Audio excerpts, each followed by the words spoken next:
The man who will attempt the world's first ever shipborne rolling vertical landing is Pete Whizzer Wilson. With over 30 years flying experience in the RAF and the Navy, Whizzer now flies as a civilian test pilot. How are you feeling this morning? I'm excited. Actually, really, I'm tingling. I'm tingling with anticipation for going out and doing it. And about every 2 minutes, I'm playing it back in my head. This is a moment in history.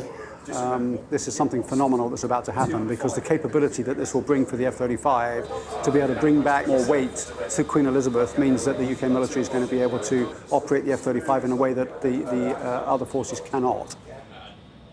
This will be a first for everyone. Not only Whizzer, but the aircraft handlers too. They will have to be ready for every eventuality. Option 1, right, SRVL. Yeah.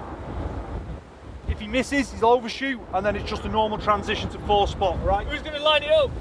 Billy's going to line it up. Who's parking? Ads is going to park it. Well, that's them two, so we'll take it we'll up. stand by. Stand by in case we have to spin it. The launch checks now, said launch. Ready? Okay. Pass.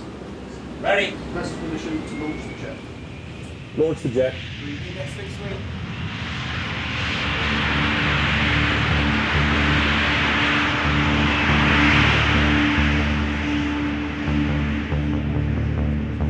What we're about to do with the shipborne rolling vertical landing has never been done before, and we're proving a concept so cutting edge and so innovative.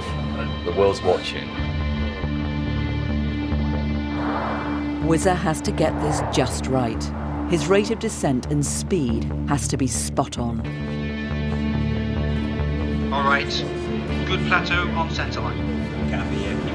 This couldn't be more critical. He's using vertical thrust to keep him up and horizontal thrust to push him forward. Remember, he's half rocket and half aeroplane. Slightly high and correcting. The slightest mistake now, and he could smash into the deck and become a fireball. Why's the speed not gone to where I wanted it to? Wave off, wave off, wave off.